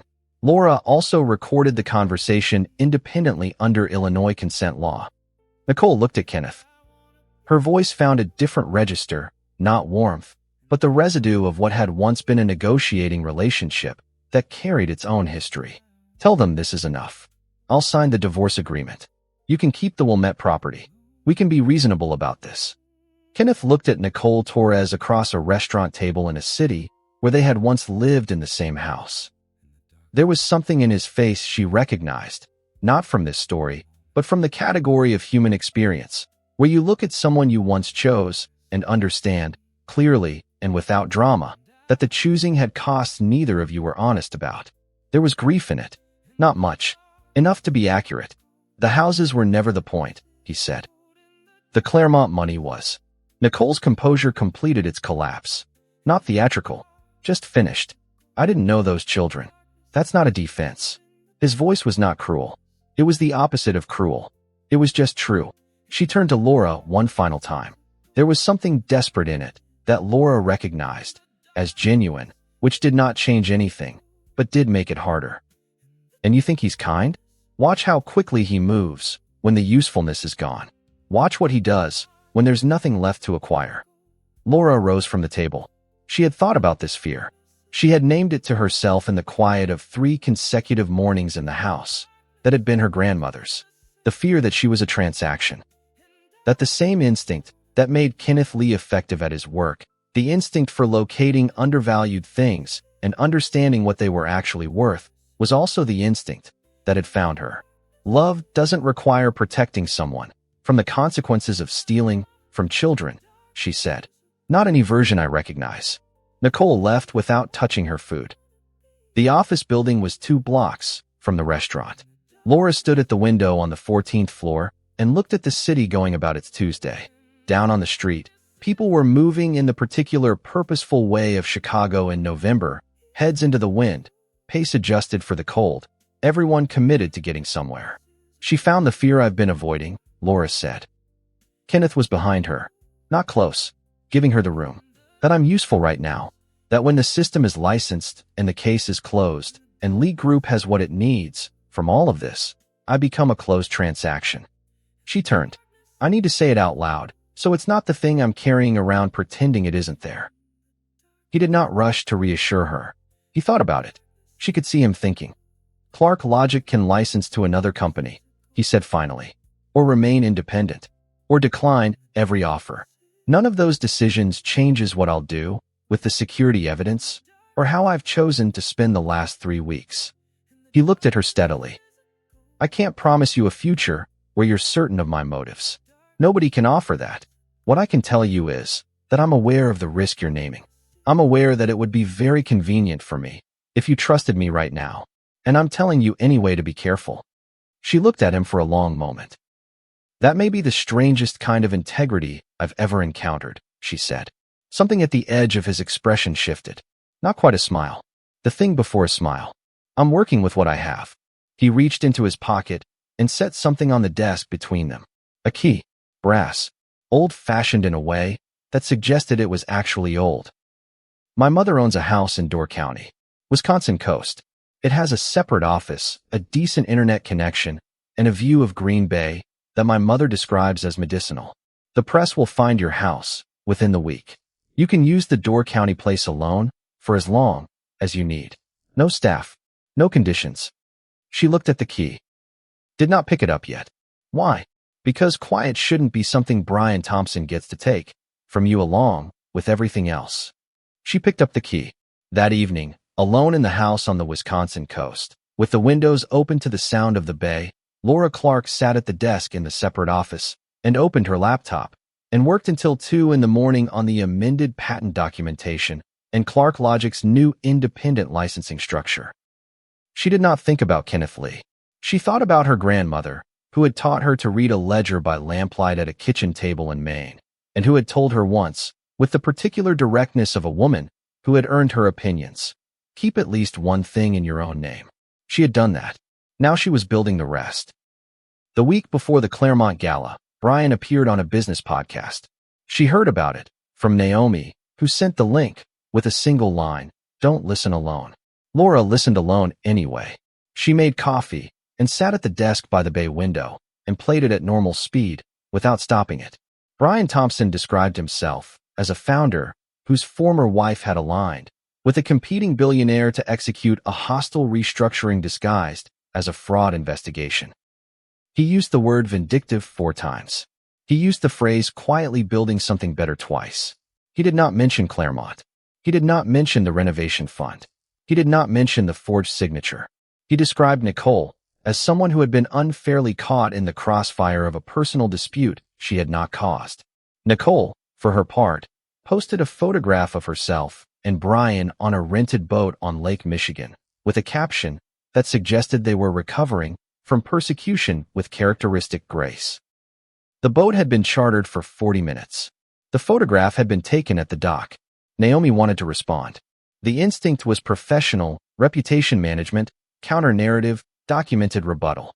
Laura understood the instinct and said no. Her young systems engineer, a 26-year-old named Caitlin, who had joined Clark Logic from a university research lab, and who asked better questions than most people twice her age, raised her hand at the staff meeting. Are we going to lose clients over this? Laura looked around the room at the people who had followed her from Apex Hospitality or joined her since. They deserve the truth, not a managed version of it. Some clients may leave. We will not try to keep them by fighting a public argument. Our contracts are valid. Our work is documented. An independent audit will establish what happened. Until it does, we do excellent work and we document everything. She paused. We are not in the business of performing innocence. We're in the business of being accurate. Afterward, in the empty conference room, Kenneth found her standing at the whiteboard, where the project timeline was mapped in 3 different colors. You wanted to answer him, he said. I wanted to answer every sentence. She recapped the marker. Every single one. Why didn't you? Because Brian is trying to move the argument from evidence to emotion. He's better at that fight than I am. Not because he's smarter. Because he's willing to say things that aren't true if they produce the right reaction. She turned. I'm not willing to do that. Which means I don't play that game. Kenneth placed a folder on the conference table. Inside was an invitation, cream card stock, embossed seal. The Claremont Children's Fund Annual Gala. The Ashford Hotel, Chicago. Apex Hospitality, presenting sponsor. Brian Thompson, scheduled recipient of the Distinguished Leadership Award. Laura read it. Read the second page, which Kenneth indicated, with a single finger, a note from Catherine Hill, the fund's chair. The trustees had been briefed on the preliminary findings. They were prepared to act on the evidence, if it was conclusive. They had requested a private meeting with Laura before the event. He thinks this gala restores him, Laura said. He's told the story often enough that he believes it. Kenneth's voice held no satisfaction, just the flatness of accurate assessment. Nicole had a gown commissioned for the evening. My attorney received the invoice because she charged the deposit to a credit line she's been prohibited from using since the divorce petition. She charged it to, Laura stopped. Let the specific quality of that information settle. How does someone in the middle of a fraud investigation charge a gown deposit to a prohibited account? The same way they always have, by assuming no one is checking. Laura looked at the invitation again, then at the note from Catherine Hill. The trustees would be present. The press would be present. The families that Claremont served would be present, parents and children, who came to the gala every year because it was one night when the institution that had housed them during the hardest period of their lives acknowledged that they existed. She thought about the Project Code BR Reserve, the Scottsdale transfers, the photographs of the narrow doorframe at the Chicago facility. We give the trustees everything, she said. Every document, every record, every photograph. She set the invitation down, and then the trustees decide what to do with it. Because I am not going to use those families as scenery for anything. Not revenge and not justice. They're not props. Kenneth looked at her for a moment. When he spoke, his voice was even and direct and held something she had learned over the past weeks to recognize as genuine. That's why they asked for you. She picked up her coffee. Cold again. She had developed a pattern with cold coffee that she was choosing not to examine too closely. Let's make sure the party is memorable for the right reasons, she said. And she meant it the way she meant every number she had ever put in a model. Precisely. Without performance. With complete commitment to accuracy. But the case was not finished yet. Something else was coming. Something she had not allowed herself to name. The Ashford Hotel had been built in 1924 by a man who believed that grandeur was a form of honesty. High ceilings. Real marble. Windows tall enough to make the street below look like a painting. Laura had always appreciated the building's refusal to apologize for itself. Tonight the grand ballroom held 300 guests, a 12-piece band that had not yet started playing, and a secret that was approximately 40 minutes from becoming public. She arrived at 6:15, 45 minutes before the program, early enough to meet with Catherine Hill and the Claremont trustees in the private dining room on the second floor. Kenneth was already there when she arrived, standing near the window with Rebecca and Sandra Reyes, and 2 people Laura did not recognize until Rebecca introduced them, federal investigators, both of them, whose presence in the room had the quality of weather about to change. The evidence filled 4 binders. Laura had organized them herself, not because no one else could have done it. Because the organization of the argument mattered, as much as the argument itself, and she trusted her own logic more than she trusted anyone else's interpretation of her logic. The payment records came first. then the Torres design invoices and their corresponding facilities reports, then the inspection photographs, then the wire transfers to Derek Torres's fund in Houston, then the metadata from the Scottsdale Villa rental. Then, last, the email records, including the message Brian had sent Nicole with the Claremont facility room numbers 3 days before the renovation invoices were submitted. Catherine Hill read for 22 minutes without speaking. She was 60 years old, and she had run the Claremont Fund for 11 of them. And she had the particular quality of a person who had spent a decade solving problems that other people had decided were unsolvable. Her hair was white and precisely cut. Her reading glasses had a small chip in the left frame that she had clearly decided was not worth fixing. She turned pages the way Laura turned pages, completely, without skipping, without assuming she already understood what the next one said. When she finished, she set the binder down and looked at Sandra Reyes. Could any of this be misclassified? Accounting error, vendor confusion, anything that has an innocent explanation? Sandra Reyes had testified in federal court 14 times. Her voice when she answered had the specific weight of someone who understood what it meant to be wrong in a room where wrongness had consequences.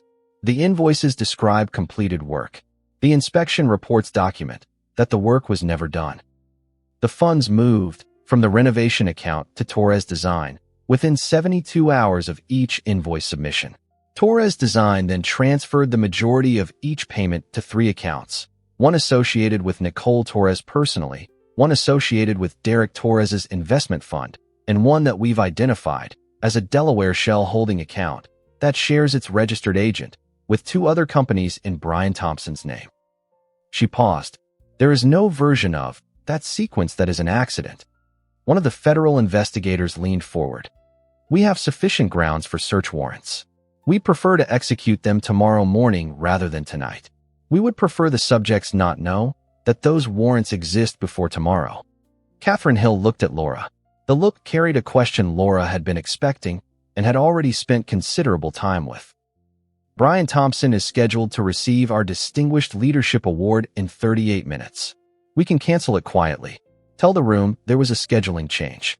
He goes home tonight, not knowing what we found. We preserve the investigation.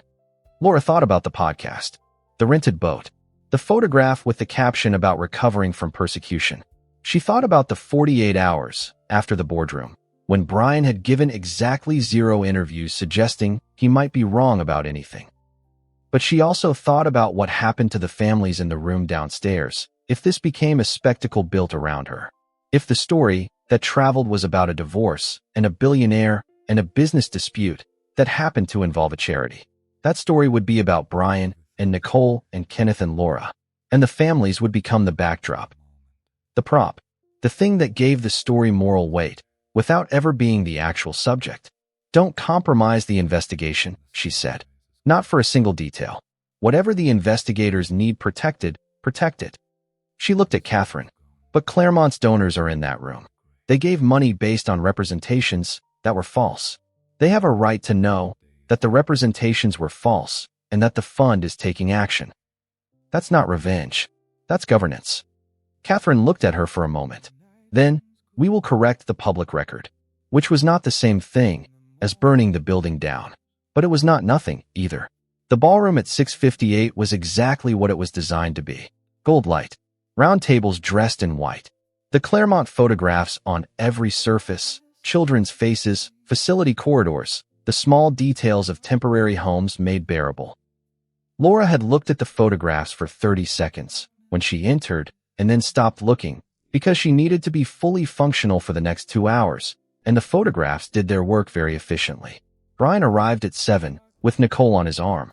Nicole's gown was white, long train, the kind of entrance that required the train that had been designed around it that would have been wasted on a smaller room.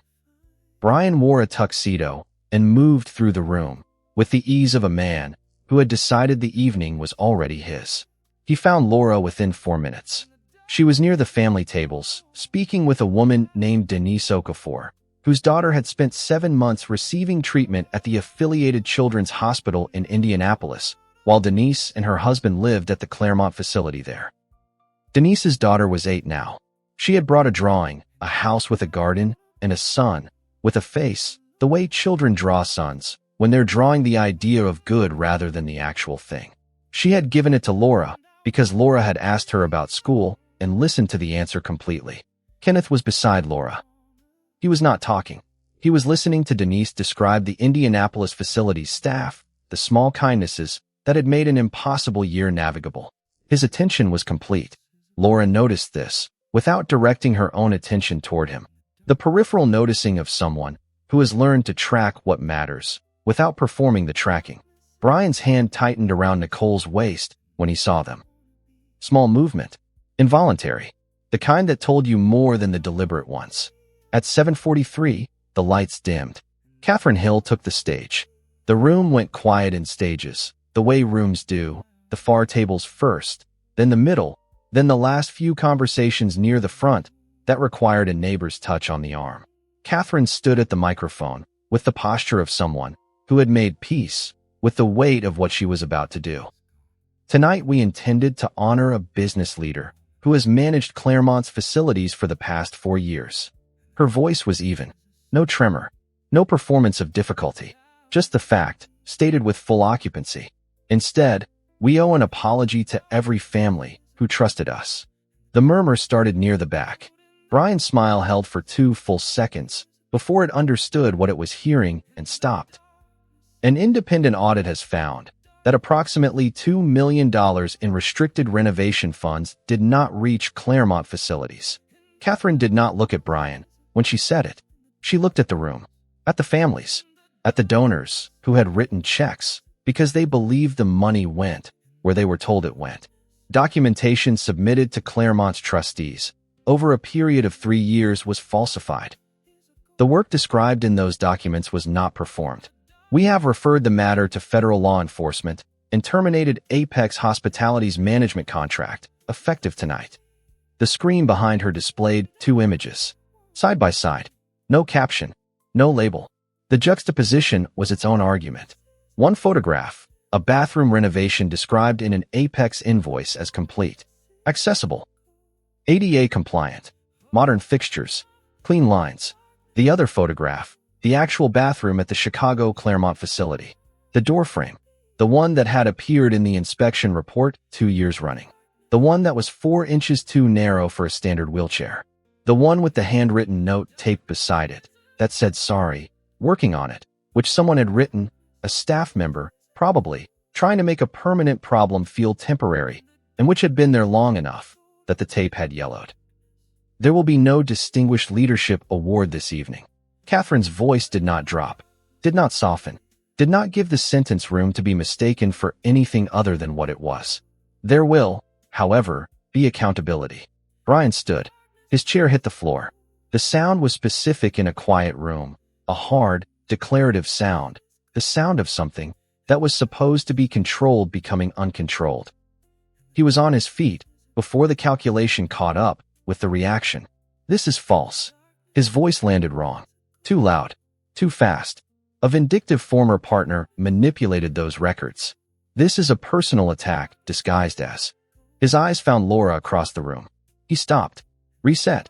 The word vindictive hung in the air above the family tables, where Denise Okafor was sitting very still, with her daughters drawing in her hands. Catherine did not move from the microphone. Laura Clark was never employed by Claremont. She identified the financial discrepancy and donated the forensic work that confirmed it. Clark Logic and Lee Group have jointly guaranteed the missing renovation budget. Construction begins Monday. Applause. Not the polite kind. The kind that starts from one table and spreads because it means something to the people joining it. The family tables first, then the donor tables, then, slowly, the rest of the room. Brian moved, through the applause, through the tables, toward Laura. Not running. Not stopping either. Kenneth shifted 1 step left. Just one. Enough to be between Brian and Laura by the geometry of the room. Laura touched Kenneth's sleeve with 2 fingers. Not a command. A preference. He understood the difference and stepped back. Brian reached her and stood close enough that his voice could stay low. You did this. You approved the invoices. Her voice matched his volume. Not his pitch. Everyone. Because Nicole told me the work was complete. She managed Torres Design. The operations side was yours, Laura said. The contract was yours. The signature on every approval was yours. The project code on the reserve account was your initials. Nicole had followed him across the room. She was 3 feet behind him, which was close enough to hear everything and far enough to be a separate person if the conversation required it. Her composure had acquired the specific quality of composure that is entirely structural, the kind that exists as a framework rather than a genuine state. Brian turned to her. His voice shifted register. Lower, more private, which was the wrong instinct in a room where everyone had stopped pretending not to watch. Tell them you ran Torres Design. Tell them the vendor relationship was yours. That you. Don't. Nicole's voice came out flat and cutting. Don't stand in front of 400 people and try to hand this to me. You created the reserve account. You knew exactly what BR reserve meant because I watched you explain it to your CFO. She looked at Brian the way you look at something you have fully understood and no longer find useful. You told me the charity's trustees never cross-reference contractor details. You said it 3 separate times. I have the texts. Every phone within range was recording. Brian turned back to face the room. His expression went through 3 things in 4 seconds: calculation, desperation, something that might have been shame if it had had more time to develop. This is a misunderstanding between parties in a contentious divorce. The legal process will release her arm. Kenneth's voice arrived without elevation. Flat, specific, requiring no additional volume to carry the weight of a direct instruction. Brian looked down. His hand was on Nicole's forearm. He had not known he had reached for it. He released it. Nicole took a half step away. The half step of someone who has just recalculated their position and found that standing next to Brian Thompson is a worse option than standing alone. She had kept recordings as insurance from the beginning. She had not trusted him from the start. And now, in this room, with federal investigators upstairs and every phone pointed at her face, she made the only calculation that still gave her any leverage at all. He said the acquisition would protect both of us, she said. And her composure completed what it had been doing for the past 3 minutes. He said when it closed we'd have enough to restart, without losing anything. And then I found the shell account. The one with my name on it, but not my signature. And I understood what protecting both of us meant to him. The silence in the room had a specific texture, not the silence of shock. The silence of people who have been watching a version of events and are now watching the actual one. Brian said, very quietly, which was the wrong volume for the room, but the only one he had left, stop talking. Nicole looked at him. You forged her signature because she never would have signed. You said so. You said she trusts the marriage more than she reads the paperwork. You built the whole plan around that. She walked toward the exit, without the train being a statement anymore. Just something she was wearing. Just something she had to carry. Security arrived at Brian's elbow with the gentle firmness of a choreography that Catherine had arranged before the evening began. He went without physically resisting, which was the only decision he made that night that qualified as good judgment. Laura stood where she had been standing for the last 4 minutes. She had not moved. She would notice this later, the fact that she had not needed to move, that the room had come to her, that the truth had required only that she be present for it rather than performing its arrival. She did not feel victorious. Victory was the wrong category. What she felt, watching Denise Okafor look at the screen, where the 2 photographs were still displayed side by side, was something closer to grief and relief arriving at the same moment in the same space. The grief for what the families had been promised and not received. The relief that Monday was going to be different. Catherine Hill dissolved the formal program. No dinner speeches. No award presentations. She invited the families to speak about what the facilities had meant to them and what the renovations would mean. Guests who had arrived, with the evening's original itinerary in mind, stayed anyway. $3 million in new pledges came in over the following 20 minutes from people who had watched a charity's chair correct the public record without flinching and decided that was an institution they wanted to fund. Laura found a quiet balcony off the 2nd floor during the pledging. November in Chicago. The city below was doing what cities did, moving, lit, indifferent to the specific shape of any individual crisis. She had stood on enough balconies to know that the view was not trying to give her anything. It was just there, being a city. Kenneth appeared with 2 glasses of water. Not champagne. Water, because he had been paying attention. You were right, she said. He waited. You said the evidence was the win. Tonight only made it visible. She took the water, drank half of it. Brian will say we set him up. Brian set himself up in 2022 when he approved the first invoice. Everything else was just reading the ledger he'd already written. She turned and looked at him in the specific light of a private balcony at an event that had just become something other than what it was planned to be.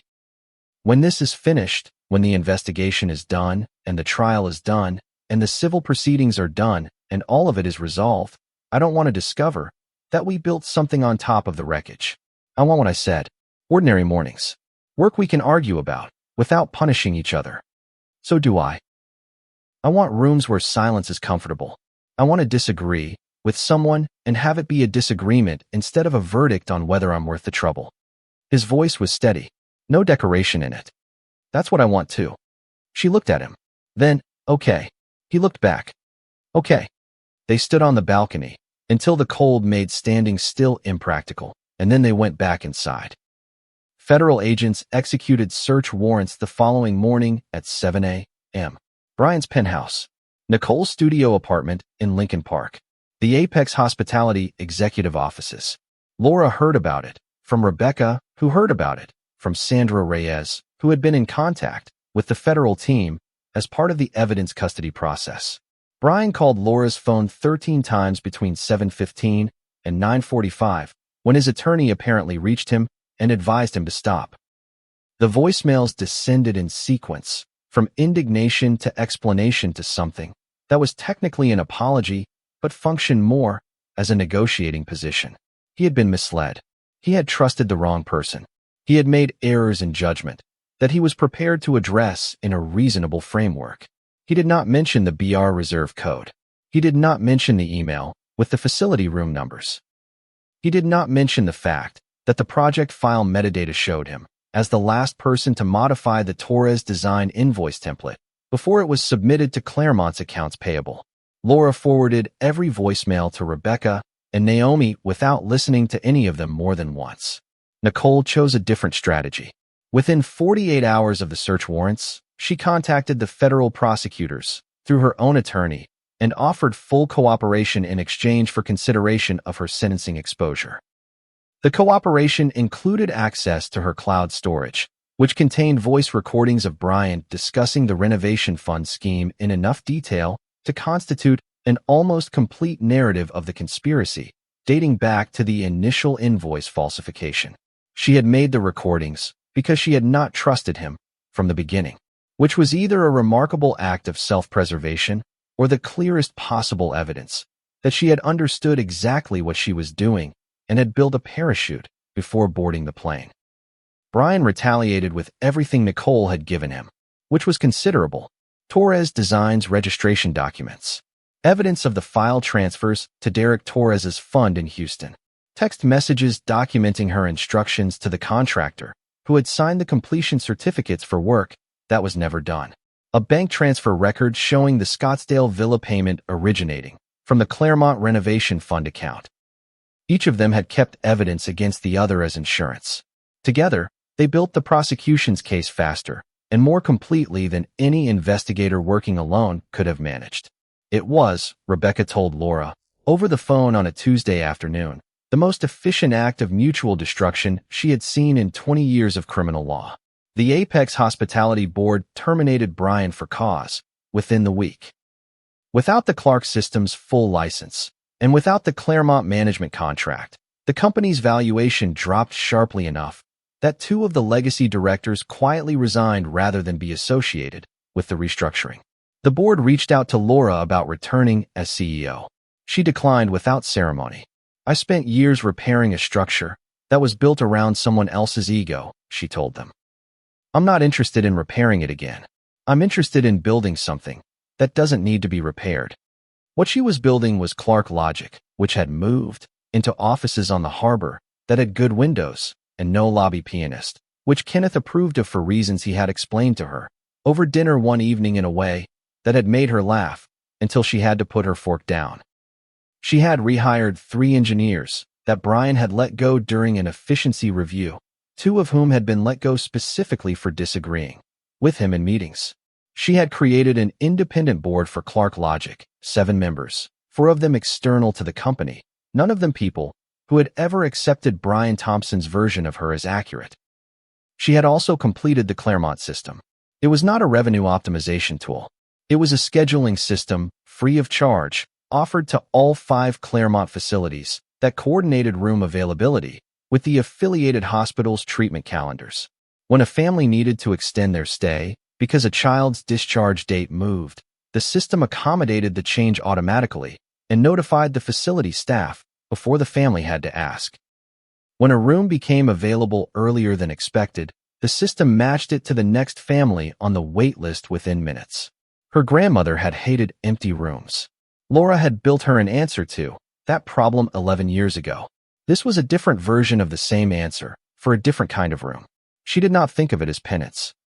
She thought of it as the thing she had wanted to build once she understood what the building was for. The divorce had been finalized, while the criminal investigation was still in its early stages, 5 months before the sentencing, a quieter proceeding, over in less than an hour. She received the house, her grandmother's house, which had always been hers. Full ownership of Clark Logic and all associated patents. Repayment of the unpaid royalties. A cash settlement from the marital assets that remained. Brian waived any claim to future Clark system revenue, which his attorney had advised him to do, and which was, given the circumstances, the clearest-eyed decision he had made in the entire proceeding. In the hallway outside the courtroom, that day, Brian asked for 2 minutes. The court officer remained within range. Laura agreed because she did not have anything left to protect herself from. "I know you think I'm beyond help," Brian said. "I don't think that." The answer stopped him the same way unexpected accuracy always stops people who have prepared for something else. "Then help me. Talk to the prosecutors. Tell them I was misled by someone I trusted. They'll listen to you. Everyone listens to you now. You emailed Nicole the facility room numbers. You signed every invoice. You generated a document with my signature on it at 2 in the morning from your own laptop." She said it without anger, without satisfaction. "The way you read a column, that doesn't balance. Which part were you misled about?" "I didn't understand that one decision was going to cost me everything." "It wasn't one decision." She said this gently, not cruelly, because gentleness was accurate here, and cruelty would have been performance. It was a series of decisions, each one assuming that someone else would pay for it, that I would pay for it, that the Claremont families would pay for it, that Nicole would take the fall if the math stopped working. She paused. "At some point, your choices became yours. That point was earlier than you're remembering." He looked past her toward the end of the corridor. Kenneth was there, speaking with Catherine Hill's attorney, positioned where he could see Laura without hovering. He had been giving her privacy for the past 7 minutes. He would continue to give her privacy for as long as she wanted it. Brian looked at him for a moment. He got what he wanted. He got a licensing negotiation and a complicated month. Laura picked up her bag. That's not the same thing as what he wanted. She walked away without adding anything, because there was nothing useful left to add, and she had learned, more thoroughly than she ever expected to, the difference between silence as avoidance and silence as completion. The criminal trial was scheduled for the following spring, and then it was not a trial at all. Nicole's cooperation had value, and the value had limits. The prosecutors made an offer. She pleaded guilty to conspiracy and wire fraud, agreed to return the jewelry, the Scottsdale payments, and the Derek Torres fund transfers, agreed to testify against Brian. Expected, her attorney told the court that cooperation would result in a reduced sentence. The judge had read the victim impact statements, 3 of them, submitted by Claremont families. One from Denise Okafor, one from a father in Columbus who had written about his son in the elevator, one from a woman in Baltimore who had carried her daughter up 2 flights of stairs every night for 11 months because the facility's elevator had been out of service and the repair funds had been allocated to a Torres design invoice describing a renovation in Chicago. Cooperation after discovery does not mitigate deliberate harm before discovery, the judge said. It mitigates your sentence. it does not mitigate the conduct. Nicole Torres received 14 months in a federal facility in Pekin, Illinois, 3 years of supervised release, and personal restitution obligations that her attorney confirmed would survive any subsequent bankruptcy filing. She was taken from the courtroom through the same door she had walked in through, which was not poetic, but was accurate. Brian held out until the week before his own trial date. Then the government introduced the recording Nicole had made in her Chicago apartment 8 months earlier. In it, Brian's voice was clear and specific and completely, without the ambiguity his attorney had been constructing a defense around. He described the Claremont arrangement as elegant. He described the inspection process as something the fund's trustees had allowed to become ceremonial. He described Laura, with a lightness that was its own indictment, as someone who trusted the institution of marriage more than she read the paperwork. The recording was played during a pretrial hearing that was open to the public. By the time the hearing ended, 4 of Brian's remaining professional relationships had sent formal notices of dissolution. His personal attorney filed a motion to withdraw the following morning on grounds of irreconcilable disagreement about trial strategy, which was the legal version of "I cannot help someone who keeps telling the truth in the wrong rooms." Brian pleaded guilty. Conspiracy, wire fraud, aggravated identity theft, the specific federal charge attached to the forged electronic signature, theft of funds from a federally supported charitable organization. The government's sentencing recommendations cited his role as the scheme's architect, his use of Laura's identity without authorization, and his attempt during the preliminary investigation to characterize Nicole as the primary actor in an arrangement he had designed. He received 42 months in federal prison and was ordered to pay restitution to the Claremont Fund, to Apex Hospitality's shareholders, and to Laura for unpaid licensing royalties calculated over the 3 years during which Brian had represented the Clark system as a company asset, while paying nothing for the privilege. Before sentencing, he asked Laura to submit a character letter describing his early support of the Clark system. His attorney put the request in writing and sent it to Rebecca. Laura read the letter 3 times. She did not write the character letter. She wrote a victim impact statement. It was 4 paragraphs, and it contained no insults and no satisfaction and nothing that could reasonably be called gloating. The last paragraph read, "Brian Thompson did not steal only money. He relied on the belief that people who absorb harm quietly do so because they cannot imagine an alternative. A sentence cannot restore the years in which I misread his performance of confidence as evidence of my own inadequacy. What it can do is establish that trust is not consent and silence is not permission, and the decision to stop protecting someone from the truth is not the same thing as attacking them." The judge quoted the last sentence from the bench. When the officers led Brian toward the side exit, he turned and looked at Laura once. She let him look. She felt, in that moment, the specific weight of 11 years, not the version Brian had constructed for investors and boards and business profiles, but the actual 11 years. The Cincinnati Hotel. The patent approval dinner. The 100 Tuesday nights she had stayed at her desk debugging code, while he made the calls that put her work in other people's hands. She felt grief for the version of him that had existed before the applause became more important than the accuracy. That version had been real. He had believed in her before anyone else did. That was true.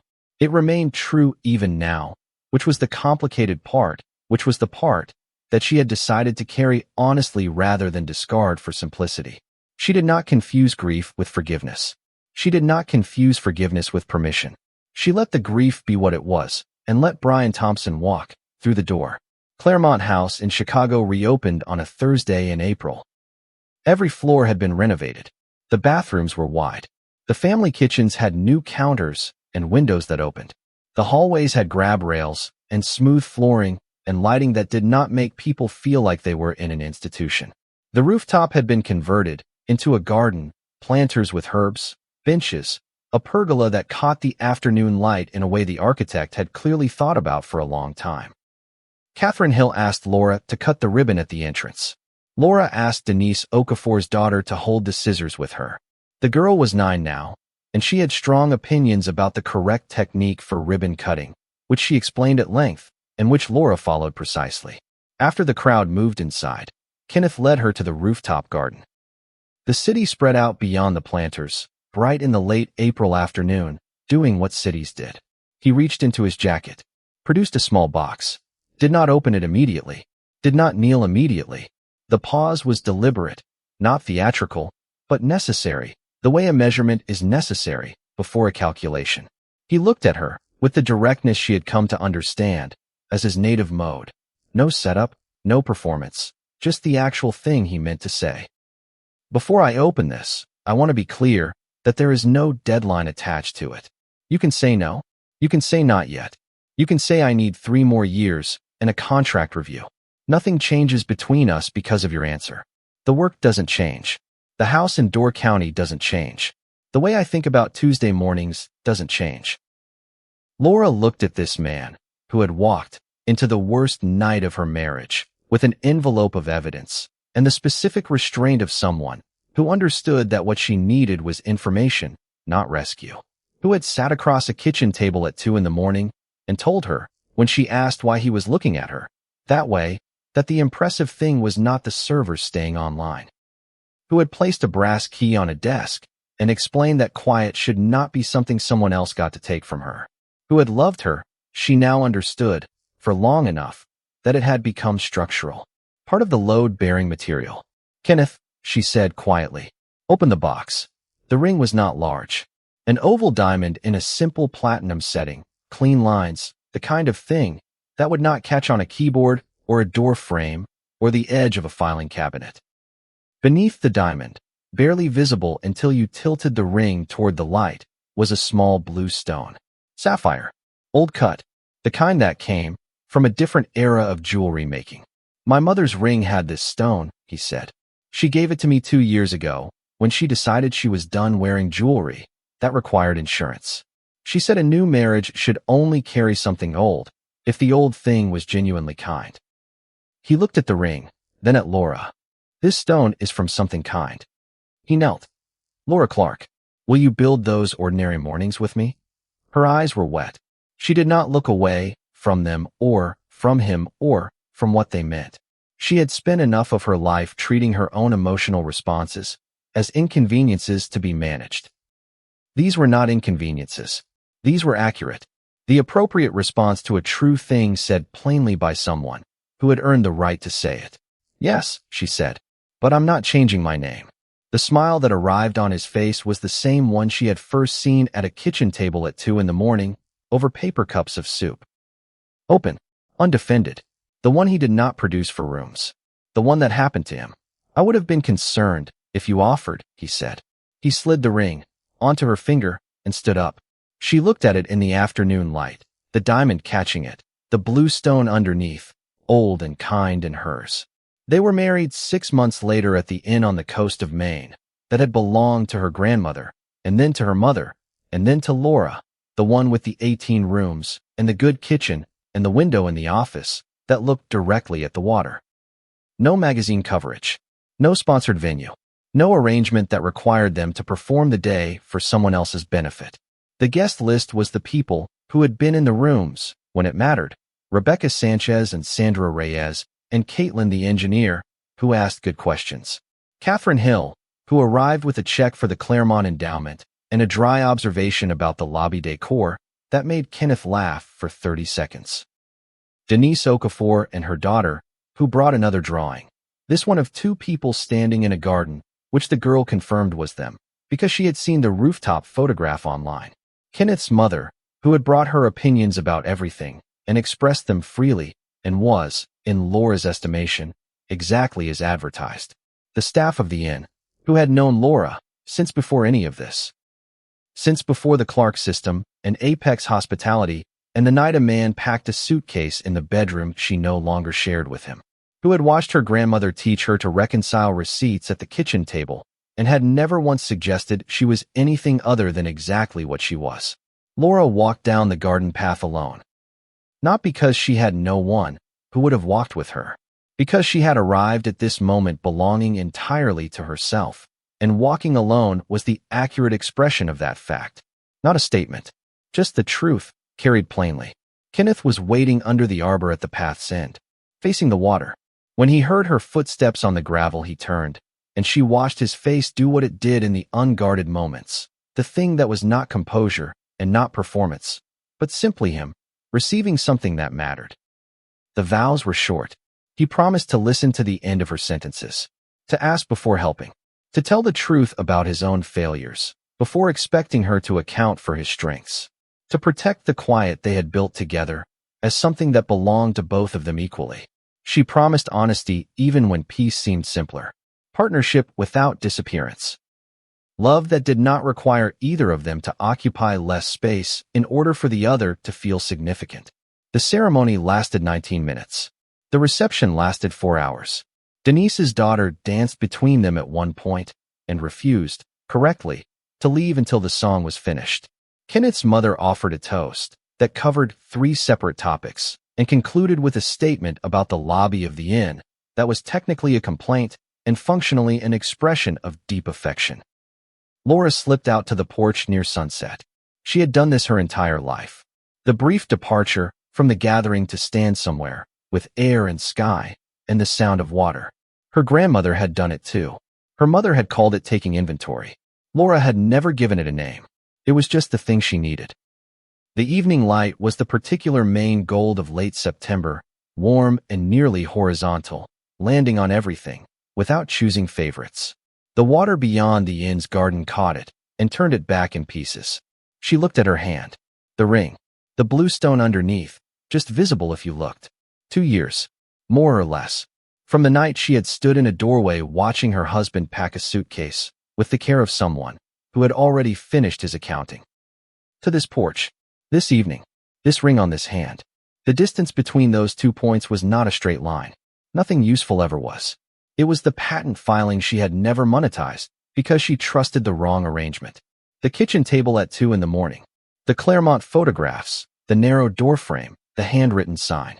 The balcony at the Ashford Hotel, where she had told Kenneth what she actually wanted, out loud, in specific terms, without softening it for palatability. The courtroom, the ribbon, the rooftop garden. Each of those had been a choice. Not all of them comfortable. Several of them terrifying in the specific way of things that require you to be exactly as large as you actually are, with no buffer of strategic shrinking to hide behind. She had made every one of them, on her own terms. In her own time, Brian Thompson had relied, in the end, on something he had learned about her over 11 years, that she would choose peace over conflict when the costs were unclear. He had been right about that for a very long time. What he had miscalculated was the point at which the cost of peace became more expensive than the cost of clarity. The point at which absorbing the harm was no longer manageable because she had finally, completely, stopped pretending the harm wasn't there. She had not become someone different. She had stopped performing a smaller version of herself for an audience that had never deserved the performance. The door opened behind her. Kenneth came out with a plate. Cake. 2 forks. He had the sheepish expression of a man who had retrieved cake from a party and was aware that retrieving cake was both slightly ridiculous and completely necessary. You disappeared from your own reception, he said. I was taking inventory. Anything concerning? She looked at the water, at the light, at the garden full of people who had been in the rooms when it mattered, eating cake, talking about things that had nothing to do with evidence or depositions or the particular algebra of other people's betrayals. No, she said, nothing concerning. He handed her a fork. They stood on the porch and ate cake and watched the light go from gold to amber to the specific main blue that preceded dark, and neither of them needed the silence to be filled because they had built exactly the kind of quiet that didn't require maintenance. Brian Thompson and Nicole Torres had looked at Laura Clark and seen an empty account. Something they could keep drawing from without consequence. Something that would absorb and absorb and absorb until there was nothing left to absorb. They had been wrong about the account. They had been wrong about what she would do when it finally ran dry. They had been wrong, most fundamentally, about whether anyone was paying attention. Someone was always paying attention. Laura had been paying attention for years. She had simply, for too long, filed the results in a column she was pretending did not exist. That column was closed now. The ledger balanced. She finished her cake and leaned into Kenneth's shoulder, and the main coast did what it had done for. As long as anyone had been watching, received the dark, without drama, held the light, as long as it lasted, and turned up again the next morning exactly as it had always been. Reliable, unperformative, completely itself. Ordinary enough? Kenneth asked. Laura Clark looked at the water, at the lit windows behind them, full of people who knew whose work had built Clark logic, and whose clarity had exposed the theft, and whose voice in a victim impact statement had made a federal judge quote her from the bench. Not yet, she said, but tomorrow morning has real promise.